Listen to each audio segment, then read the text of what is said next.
Y'all hear those horns? Y'all know what time it is. It's time to play some toss.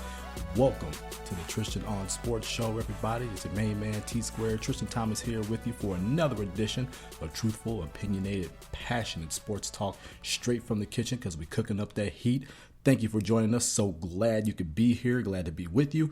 And let's get right in to State of the State. Now, again, I usually save the themes for the toss sweep.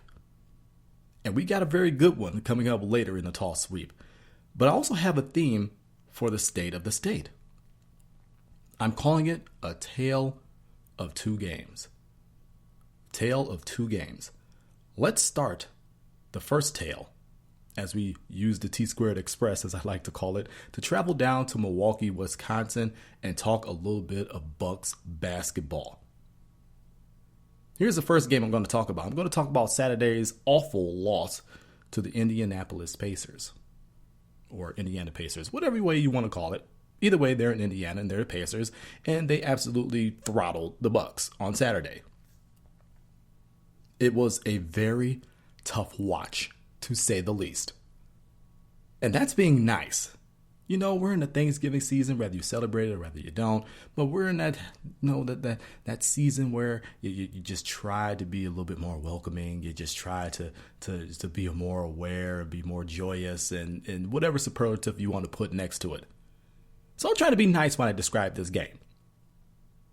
It was deplorable. It was awful. It was horrible. There was no energy, no effort. That's what I felt. I felt like there was absolutely, completely no effort given in this game. I am going to go on the record and say this right now. It was the absolute worst they've looked with the full squad. I'm talking full complement of players, everybody in place, playing their role. This is the worst that they've looked. It got ugly, and it got ugly in a hurry against the Pacers. It was bad. Now, I understand. It's hard to win on the road. Tough to win on the road. In any sport, it's tough to win on the road. But to give yourself a shot, you have to at least show up when you get off the damn bus. And they did not show up. They left all that grit, all that determination, all that effort back in Milwaukee. And I know that we said we were going to travel to Milwaukee, Wisconsin on this, but the game was actually in Indianapolis. I'm going to tell you why we're getting back to Milwaukee in a minute. This was the absolute worst that they've ever looked with the full squad. This was bad. This was Bulls playoff game bad when they closed out that series. Wasn't quite the 54-point blowout, but it was bad. It was bad. It was ugly. It was a broken, battered shell of a team. And just to think, a week prior, they went into double overtime and beat the best team in the East. The team that I feel will represent the Eastern Conference in the NBA Finals. In the Cleveland Cavaliers. What a difference a week makes. It was astounding to see how horrible they were. I was disgusted, frustrated, said a few choice words that I won't say on the show, but everything bad you could think of happened in that game. It was bad. It was ugly. More disappointing than anything because they just did not show up whatsoever. That's the disappointing part. But let's fast forward to Monday night's game at home in Milwaukee. See, comes full circle. We came back to Milwaukee against the Pistons, another good team in the division, a surprise team. Every team in the division is over 500, with the exception of the Bucks. That should tell you something.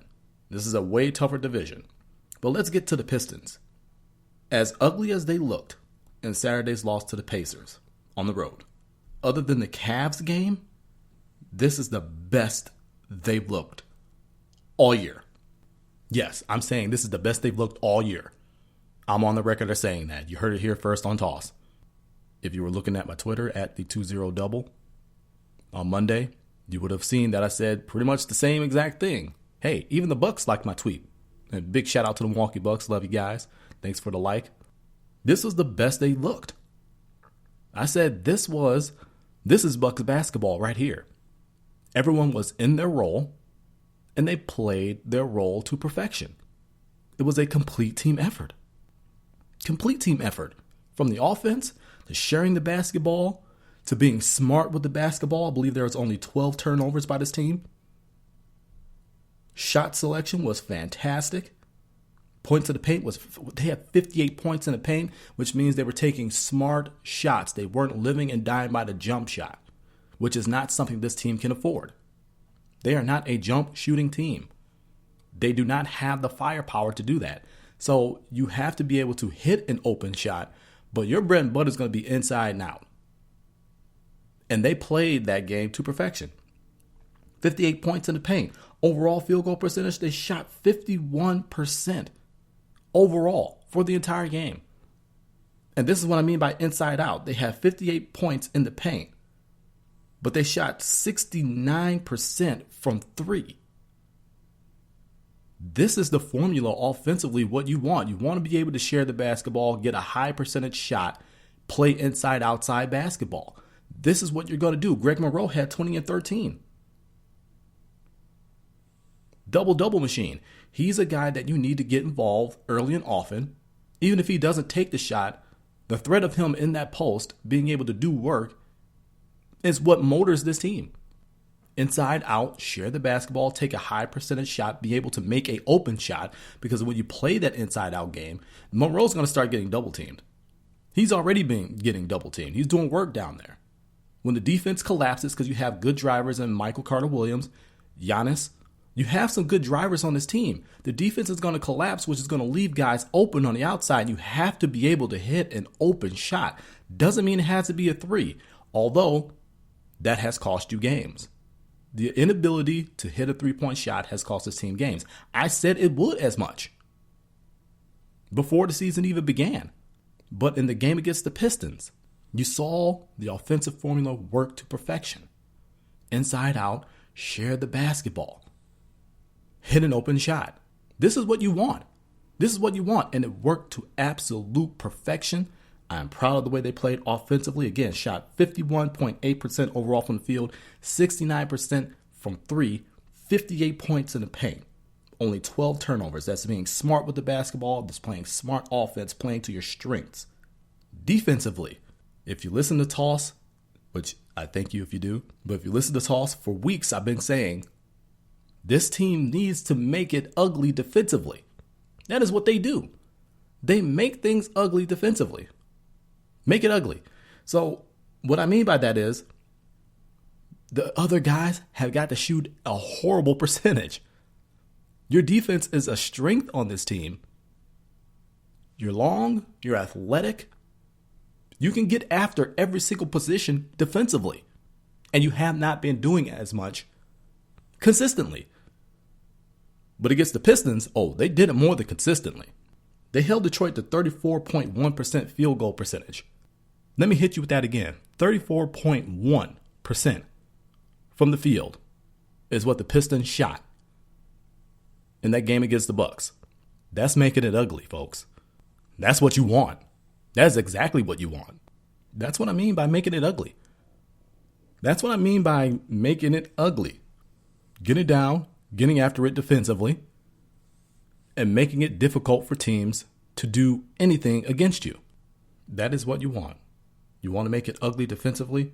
You got to get after these guys, make it tough on the perimeter, make them not able to even drive in lanes. And that's been a big problem for them on defense, is the fact that they've been leaving wide open lanes to the inside, giving teams easy layups. They've been getting out-rebounded. They've been getting out-touched in the paint, outscored in the paint. Bench has been getting outscored. It's been ugly. It's been inconsistent. And that's why your record is where it is, because of the inconsistencies, both offensively and defensively. But against that Pistons team on Monday night, they got back to playing Bucks basketball. This is the team that we all saw. This is the team that we all felt they could be. And if you get this on a consistent basis, night in, night out, I'm going to say it again. The NBA is going to have a problem on their hands, because this team can be scary good. Scary good. So kudos to the Milwaukee Bucks. It was a tale of two games. One ugly, one where we saw a flash of brilliance. They may be getting their act together, and we hope they're getting their act together so they can be consistent. We understand it. It's a long NBA season. You're going to have inconsistencies at times. You're going to have ebbs and flows. You're going to have peaks and valleys. That comes along with the season. But at some point, you have to find consistency. You have to be able to play like this, like you did this past Monday against the Pistons. You have to be able to play like this more times than not. And they did that. So kudos to those guys. Great win. We'll see them back in action on Wednesday, which is actually later tonight, because I'm actually recording this on a Wednesday for a Wednesday premiere. So it's a little bit different this week. So we'll see them back on the court tonight. I believe it's against the Kings. Hey, that's always going to be a tough game. It should be a little bit entertaining. But if you can play like you did on Monday, that should be hands down another win for the Milwaukee Bucks. Proud of you guys for playing that way. Let's see if you can keep it going. We take the T-Squared Express up to Green Bay to load up the Packers and head out to Minnesota. Now, we're going to continue with this theme of a tale of two games. We need to talk a little bit about that Detroit loss and how awful it was. Now, I know I went over it last week. I was on the Home Court Sports radio show last Wednesday after that game and before the Viking game. And what up to everybody over at Home Court Sports? You can listen to those guys on Blog Talk Radio Wednesdays from 7 to 9 p.m. Central Standard Time. Those guys do a fantastic job. I suggest everybody listen to them each and every single week. Great content coming out from those guys.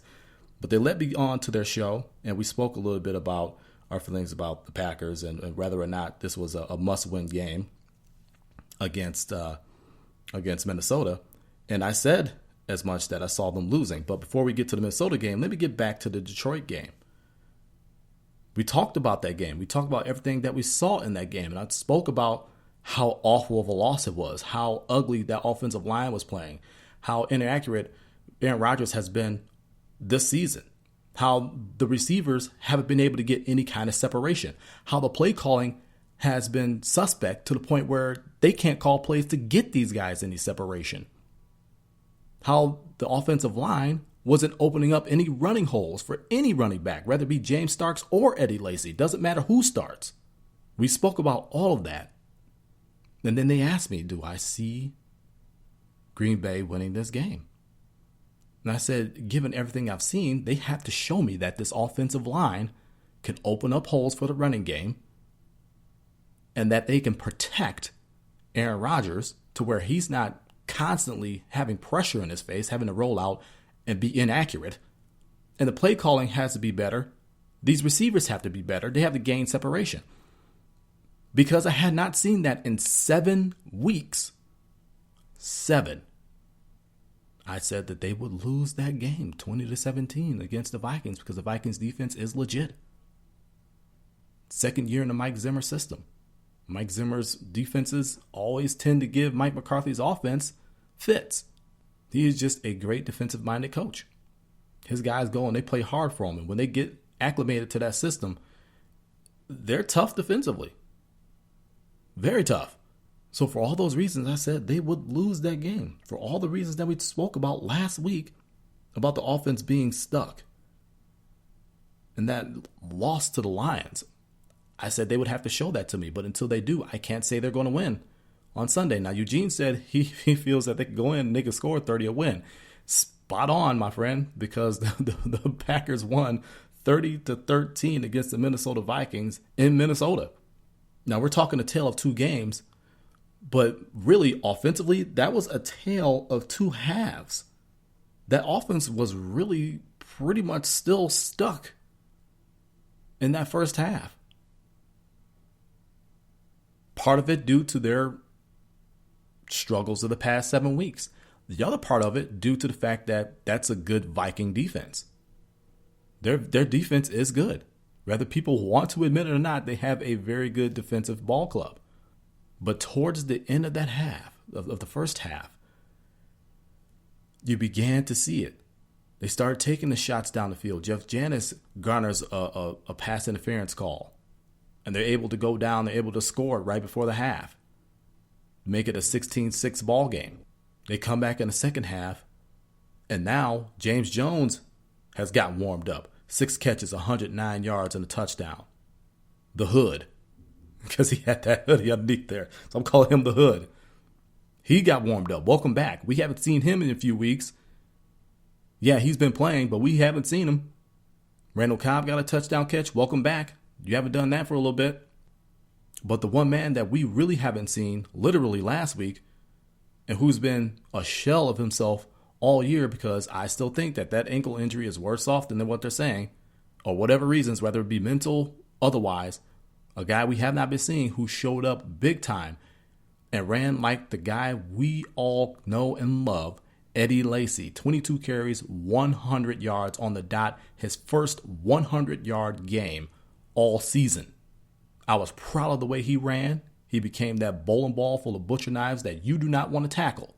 I spoke a few weeks ago on Toss that they needed to get Eddie Lacy going. And it's this time of the year where he really gets lathered up and starts going. It's been that way the first 2 years.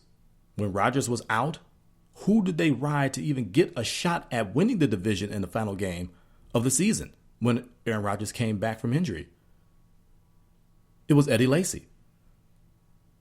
Who's the battering ram that was closing out games and while they were blowing fools out and everything else last season? It was Eddie Lacy. This is the time of the year that Eddie really starts to get going, when the temperature changes and that calendar is getting close to being flipped over to December. This is where he makes his money. This is where he becomes that battering ram, that bowling ball full of butcher knives. This is his time. And I was very encouraged to see how he himself was running. I was very encouraged, and this is all second half, really. Lacy was consistent all game, but second half, I was really encouraged to see how he was running. He was running angry. He was running smart. This offensive line, I was proud of the way that they played in the second half. They were opening up running holes. They were protecting Aaron Rodgers, and Aaron Rodgers wasn't accurate. He was not accurate. 16 for 34, 212 yards, 2 touchdowns. He did what was asked of him, but that's still not the accuracy that you're looking for. It's less than 50% of your passes. We're used to seeing him in the 60s and even close to 70s. So the inaccuracies, who knows, maybe that has to do with the inconsistencies of the offensive line early on in the first half. Receivers just not being on the same page, need to get back to the basics of getting that timing down. But this offensive line really showed up to play against a good defensive front in the Vikings. So you have to be encouraged. You have to be encouraged by the way this offense is playing. Maybe they're starting to figure it out. Maybe they're starting to iron out all those kinks of the past 7 weeks. 7.5 if you count the first half, because they really weren't blowing the barn doors off anyone. But again, you have to give some of the credit to the Vikings defense. They're good. So a lot of teams are going to struggle against them. And they have. And you talk about the Vikings defense, hey, this Packers defense was right on par. Okay, this Packers defense gave up 13 this week. They gave up 18 last week. That's an average of 15.1 points per game given up over the last 2 weeks. Or 15.5 points per game given up over the last 2 weeks. That's the Packers defense that we've come to kind of know from the end of last season, pretty much the second half, and really in a lot of games this season. You really didn't get torched with the pass. Passing defense was good. You got to Teddy Bridgewater 6 times, 6 sacks for this defense, which is something they had not been able to do in the past 3 weeks during the 3-game losing streak. They were not able to sack the quarterback. So the pressure is back. The backfield, the back end of that defense is playing fantastic. They really played those receivers pretty good. I mean, outside of their tight end, Kyle Rudolph. Really, that 47-yard touchdown was a breakdown in the defense. It was really blown coverage. Okay, so they made a mistake there. But outside of him, yeah, he had over 100 yards. Most of them were on that touchdown catch. Nobody really had a huge game to speak of. Stephon Diggs, I think he had about 66 yards. I mean, nobody really had a huge game. Mike Wallace was dropping passes as usual. So they really held this Viking team in check. And that's just talking about the receivers. That's just talking about Teddy Bridgewater getting sacked 6 times. They bottled up Adrian Peterson, who's been running at a high level all year long. 13 carries, 45 yards. Yes, he had a touchdown, but when you can hold him to 13 carries for 45 yards, when he's fresh off of a 200-plus rushing yard game the week prior, you've done the job. B.J. Raji, Clay Matthews, Mike Daniels, and those guys, they did the job on him. And honestly, I'm just naming those three guys, but it was really a complete team effort in stopping Adrian Peterson. It was beautiful to watch. They were usually in the backfield. They were stringing out plays, making the right tackles. Not a lot of tackles were missed in this game. It was a pleasure to watch these guys play defense and to give up 13 points against a good Viking squad. And they're very balanced. They could run the football. They get just enough in the passing game. And they had ripped off, 5 straight? And you stopped their streak. Now there's a tie up top of the NFC North, 7-3 between the Packers and Vikings. Packers holding the tiebreaker, so technically they have first. You stop the slide, and you get yourself back on track. Now let's see if we could build upon that. Let's see if you can handle business on Thanksgiving. Primetime, NBC. Packers, Bears, rivalry. Lambeau. Bart Starr coming back after all he's been through. And I encourage anybody to go and Google up the story on Bart Starr and everything he's been through. All the support that he has with his family, his wife, a whole sports system being around him after having multiple strokes and a heart attack. It is really an amazing story of everything that he's going through and what this means to him to come back to Lambeau Field, to be able to walk on the Lambeau Field. And who knows, maybe for the last time. So that's going to be an emotional moment. Favre gets his number retired. He's coming back to Lambeau. So you got a lot going on in a very short week. Yes, you have great things happening with two of the great Packer quarterbacks coming back and getting their justice, getting their due. But at the same time, you got a rivalry game against the Bears team who was playing a lot better. Yes, they lost Sunday in a close one. But they are playing a lot better. You cannot take this squad lightly. You're at home. You've been throttling those guys at home. You need to do it again. It's a short week. I'm hoping they come out on top in that game. But that's the state of the state.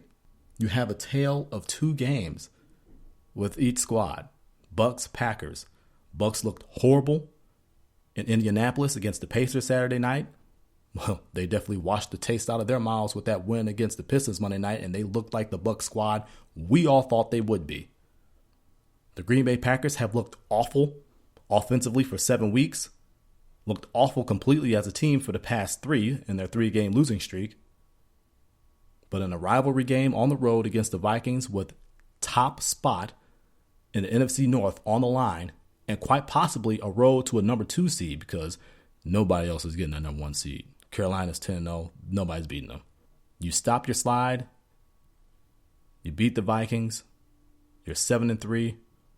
Hold the tiebreaker against those guys, so you're in first. Right now, you're in the number 3 spot in the NFC if the playoffs were to start right now. You got a short week, rivalry game, a lot of emotion going on Thanksgiving. Bart Starr, Brett Favre coming back, but you still got to focus because it's a short week and you got a rivalry game against the Bears. Time to take that next step and get to 8-3. Coming up in the kitchen on Toss, I got a little segment for you guys in the Toss Sweep, and it's called Get It Right. I think y'all going to like this one because we're trying to get people right. We'll be right back.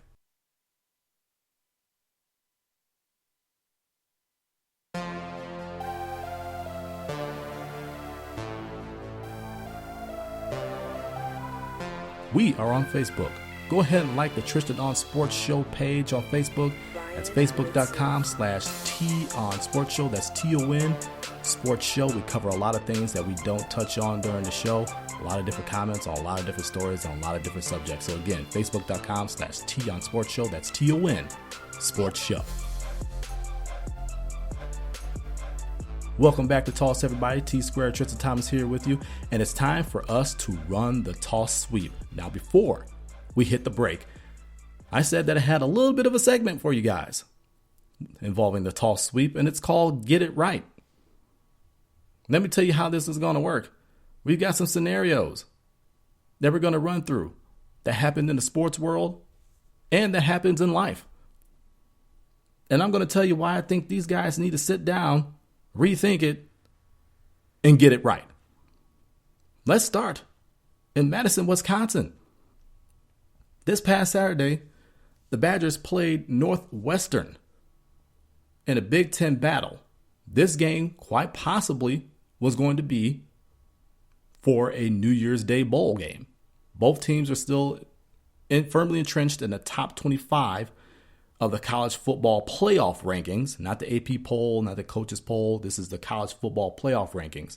So both these teams were in the top 25, Badgers being 25, Northwestern being 21 in the college football playoff rankings. So they were on track to get a good New Year's bowl game, New Year's Day bowl game. Tough defensive battle, very tough defensive battle. We all know about the Badgers defense. They're one of the top teams in the nation in defense. They've been playing stout all year. Northwestern, their defense showed up as well. But let me tell you about the situation that I feel needs to get right. And there were two of them in this game. Let's go to the third quarter. Alex Erickson takes the punt from Northwestern to the house for 78 yards. 78 yards. Student section is already jumping around. It's not even the fourth quarter. It's pandemonium at Camp Randall. We got the lead. Oh, wait. No, you don't. Because the refs called what they said was a quote-unquote illegal fair catch signal.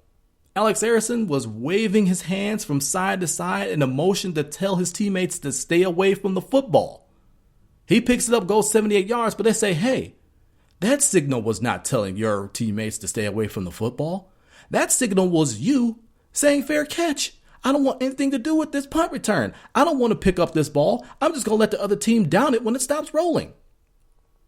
Take the points off the board, and now the Badgers are back down again. They do not score on that drive, and they are still down in the ball game. Absolutely amazing. I don't see how you can do that, because during the same game, he did the same signal yet again, and you didn't make that kind of a ruling on that play. So which is it? I mean, you say it's a judgment call. That's bad judgment. And you need to get it right, because that's all the way wrong. At that point, everyone felt that the refs stole this game from the Badgers. And rightfully so, because they kind of did. They put those guys down. They put those guys back down. After all the hard work they had done, they had put them back down. But you know what? The game was not over. It was only the third quarter. You still had time to go and make the necessary plays and win the ball game. And let's be clear, the Badgers didn't do much to help themselves. There were 5 turnovers by the Badgers in this game, so it's not like they played pretty offensively. Really no run game to speak of, honestly. Even with Corey Clement back there. There was really no run game to speak of. Receivers really weren't making that many plays. Stave was Stave as usual. Not great. They had their hiccups in this game. It was ugly. They made plays that made you say, you guys don't deserve to win. But yet, somehow, some way, they stayed in that game. And it was, honestly, it was due to their defense. It was absolutely due to their defense. But on that call, y'all need to get it right, because it was all the way wrong. All the way wrong. And everybody said that. When Matt Millen is saying that's bull, when they go and read the rule about that, he said a lot of dumb things. But I have to agree with him on that one. That is bull. That call was bull. So you need to get it right. But as I said, they were still in the game. It was only the third quarter at that point. Same game. Jazz Peavy, who actually had a pretty good game. Out of all the receivers, he was probably the only one that was productive. Jazz Peavy catches what would have been the game-winning touchdown. 24 seconds remaining. Badgers were driving. There were penalties. There were plays made. They got down to the 1 after another penalty. Stave goes, makes the play, throws a touchdown pass to Jazz Peavy. Oh, man, pandemonium. Again, student section is going wild. They're doing jump around even though it was already late in the fourth quarter and they did that before the fourth quarter began. I'm jumping up and down. Craziness. We won the game. I can't believe it. What an incredible game. Oh, wait a minute. All scoring players are reviewed. Wait a minute. The refs are huddling up. Wait a minute. They're talking. Hold on. This review is taking way too damn long. What is there to look at? He caught the ball 2 feet in. This is college. You only need one. He wasn't going down to the ground to make the catch. What are you doing? Oh, guess what? Jazz Peavy didn't catch the game-winning touchdown because the refs reviewed it and said, oh, he didn't maintain control throughout the entire catch. The Des Bryant / Calvin Johnson rule comes back to strike receivers again. Take the points off the board. Badgers lose. On a call that they need to get right. Because that was all the way wrong. How can you tell me that was not a catch? He's not going down to the ground to make said catch, right? Des Bryant was going down to the ground to make the catch. Calvin Johnson was falling backwards down to the ground to make the catch. Even though he made the catch in that game, and this was against Chicago a few years ago. And he was getting up. And the ball came out of his hand. And they said, oh, he didn't complete the catch. Des Bryant, we already know what that one was. Bad rule, but called right. Jazz Peavy's catch, and I'm not saying this because I'm a Wisconsinite. I'm not saying this because I'm a Badger fan. I'm saying this because I'm a fan of football. I'm saying this as Tristain Thomas. How in the hell can you constitute that as a non-catch? How did he not complete the catch when he's caught the ball in the end zone, got 2 feet in? And again, folks, this is college. You only need 1 foot in. So he gets 2 feet in, then goes out of bounds. Play is over. He's going out of bounds. He's got both feet in. That's no different than a receiver catching the ball on the sideline, 2 feet, boom, and then he falls down to the ground. That's what they're trying to say. No, if a receiver, when they toe tap and they're falling out of bounds, they got to complete the catch. But he had 2 feet in already. Play's over. Ball's crossed the goal line. He's caught it in bounds, got 2 feet in. He wasn't doing that freeze foot type of catch where he's standing there, he's caught the ball, and he's leaning forward, keeping his feet in bounds. That wasn't the type of catch it was. So how can you tell me? How can you tell anybody else watching that game? How can you tell football fans all over the world that wasn't a catch? I don't understand it. I don't think anybody understands this. I think even the people who have played this game and coached this game for a long time don't understand it. But they called it an incomplete pass. Catch doesn't count. Wipe the score off the board. Badgers lose 13-7 because the refs could not get it right. They were all the way wrong on that one. Let's go to the Patriots game. Now, I know a lot of people don't have any sympathy for the Patriots. I get it. I understand it. You have so many different gates, spy gate, deflate gate, all the stuff that's been covered ad nauseum. But right is right. Wrong is wrong. Let's talk about that inadvertent whistle on what would have been a Danny Amendola touchdown catch. Side note, that would have helped me win one of my fantasy football games because I had Tom Brady starting. I ended up losing that game 84.73 points to 85.93 points. So thanks a lot, refs. You cost me a fantasy football game, quite possibly a playoff spot. But I digress. Let's talk about the real deal on the field. Let's talk about the fact that you decided to blow your whistle with Tom Brady still in bounds. His momentum wasn't stopped. Nobody around him. Scrambled out of the pocket. Throws the football to Danny Amendola. He had nothing but green grass ahead of him. But you decide to blow the whistle when the play wasn't even dead. You need to get it right. Keep your crusty lips off the damn whistle. What is wrong with you? This is supposed to be the pinnacle of football. This is supposed to be the spot. Everybody wants to be a part of the NFL. If you're playing professionally, that's where you have dreams of playing it. Everybody has dreams of winning the Super Bowl, hoisting up the Lombardi trophy, get that nice fat ring after all it's all said and done. Everything is supposed to work at a high level. But we see yet again officials looking like bumbling fools because this guy could not keep his crusty ass lips off of a whistle until the play was dead. The play wasn't dead. It was still in motion. You need to get it right because that was all the way wrong. Let's keep it within that same game. Patriots are up 20-13. There's a few seconds left. Bills are trying to drive and go for the tie to take it into overtime.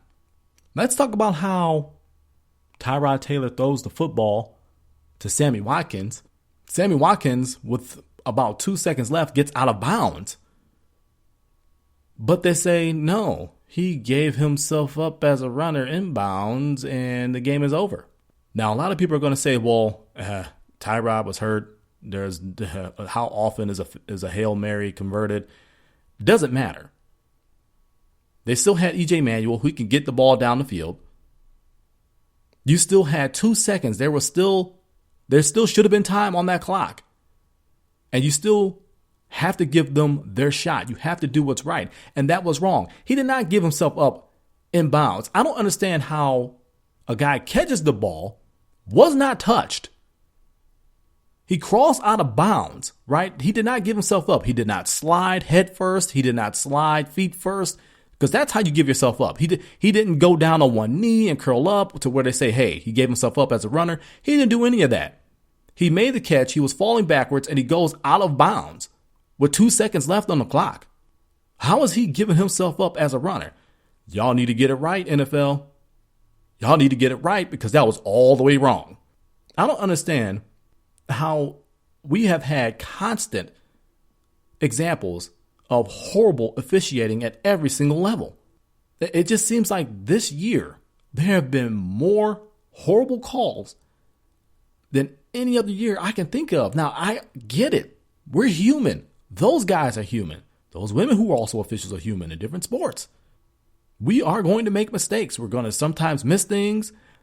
Mistakes are going to be made. I get that. But these are egregious rule-breaking mistakes. These are things that I feel like guys are going out there, officials are going out there and making up their own damn rule book. Why are we leaving everything up to a judgment call? It should be black and white. I get it. Some things you need a judgment call on. Hey, did you see it? Hey, did you see it? What do you think? But that's everybody's go-to excuse. Oh, it's a judgment call. It's a judgment call. That's the judgment they made, and we support them fully. Garbage. You knew the Big Ten was going to come and back up their officials. Worst officiating in the country. You know Dean Blandino was going to come out and make his normal excuses. He's going to back up his refs. He's going to back up his officials. Really don't get anything done to those guys. What's the point of having a VP of officiating if he's not going to put the hammer down on these guys? The games are supposed to be played with integrity by both the players, and they're supposed to be called with integrity by the officials. Everyone should have a knowledge of the game, should have a knowledge of the rule book, and these officials are showing that maybe they need to go back to the basics and study a damn rule book. Understand the situations. Understand the rules, because these calls, all these calls that I just spoke about, show an egregious misunderstanding of the rules. Y'all need to get that right because it's all the way wrong. Now, we're going to step away from all that chaos because, I'm heated. When I get heated, I get hungry. And, there's a holiday coming up on Thursday called Thanksgiving. Now, again, I know some people celebrate it, some people don't, but we're just talking about it because, hey, that's what it is. That's what the day is. That's the hungry man's holiday right there. Okay? When I get mad, I get hungry. But here's the thing. Some of y'all living foul. Some of y'all are living foul in that kitchen. Some of y'all think y'all putting in work when in actuality y'all putting out scraps. Because everybody gonna toss your stuff in the garbage. Let me tell you what I mean. Because some of y'all need to step your cooking skills up. If you wash your greens, okay, collard greens, turnip greens, mustard greens, if you wash your greens with dish detergent or not at all, Y'all need to get it right because you live in foul. That's all the way wrong. Ain't nobody coming over to your house to eat greens with a fresh Palmolive sauce. That's nasty. You might as well go and put Palmolive on a piece of bread and make a sandwich out of it, because that's essentially what you're doing. Why would you put dish detergent on your food? Y'all need to get that right, because that's all the way wrong. Making greens with a Palmolive sauce. What is wrong with you? Let's talk about dessert. A big dessert that went on in my household for Thanksgiving was banana pudding. Oh man, I'm talking good banana pudding. You got a layer of cookies and a layer of banana, and then you got the vanilla pudding on top, and then you repeat it with some spices and some other things. I can't give away all my secrets to that. My mama would kill me. I can't give y'all my secrets to the banana pudding, but I'm saying there's a right way and a wrong way to make banana pudding. If your banana pudding has lumps, 2 banana slices, and like 3 boxes of vanilla wafers, y'all live in foul and need to get it right. There ain't no damn vanilla pudding. You might as well just set out boxes and give people freaking snack packs. That's essentially what it is. That's just nasty. Y'all just step your game up. Y'all failing in that kitchen. Come on now. You gotta do better than that. Get it right, because that's all the way wrong. But let's dip back into the actual main course. The meat. Now, it don't matter what type of meat you make. Some people have ham. Some people have turkey. Some people have a roasted chicken. Hey, I do Cornish hens. They're primo. Ask anybody who's had them. Learn from the best. Love you, mama. But no matter what type of meat you make, you need to have it be just the right amount of juiciness. You know what I'm saying? Like, it can't be dry. Some of y'all out there is living foul on y'all meat. If your meat is so dry and it's cutting the roof of people's mouths and their gums, and they have to drink their entire drink just to get it down, oh, y'all living foul. And y'all need to get that right, because that's just all the way wrong.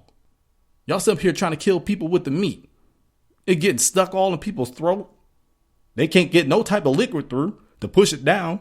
And if they do, it's going down slow, hitting them in their chest. You almost giving people damn heart attacks. Your meat is so damn dry. Y'all need to get it right, because that's all the way wrong. And don't front. We all know some people out there who do this stuff. Look, all you can do is try to support them, help them when you can, help them step their game up in the kitchen, and get it right. But these times aren't really just about the food. I mean, that's just something that enhances it. It's really about the people. It's really about the family. It's really about the friends that have become family. It's about those closest to you. It's about spending time with them. Like, really spending time with them. Not just gathering just to gather because y'all happen to be family, but really spending time with them and give an encouraging word. See what's going on in their life. Really be a true family.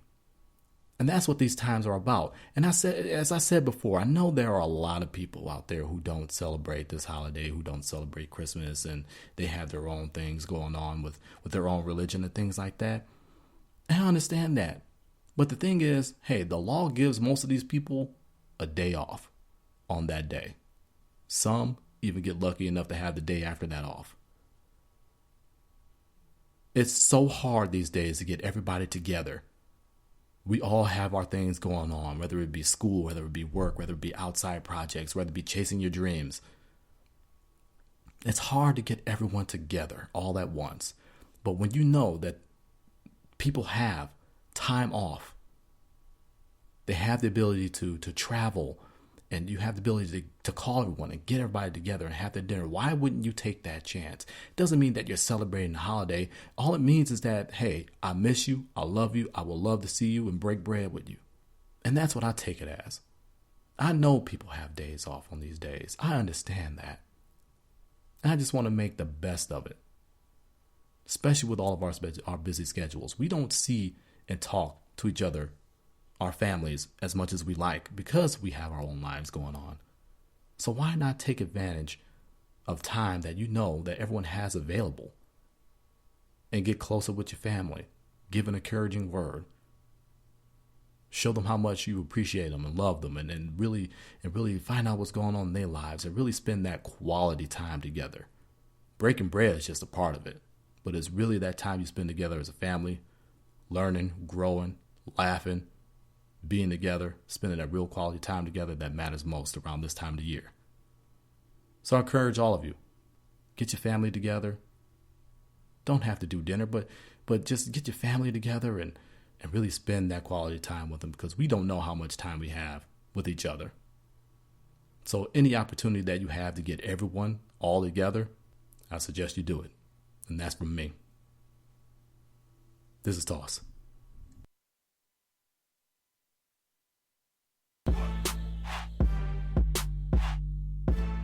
All right, y'all, it's time for me to get on up out of here. This has been episode 12. My number when I played in high school. Episode 12 of Toss. Oh man, we're rolling right along, y'all, and things are just continuing to grow. We love all of you. We want to thank all of you for your support. Like our Facebook page. That's facebook.com/T on Sports Show. That's TON Sports Show. Don't forget my Twitter. I say it every week, but I'm going to hit you with it again at D20double on Twitter. That is at D20double on Twitter. Again, get at me there. I love to have some talks. I love to have debates.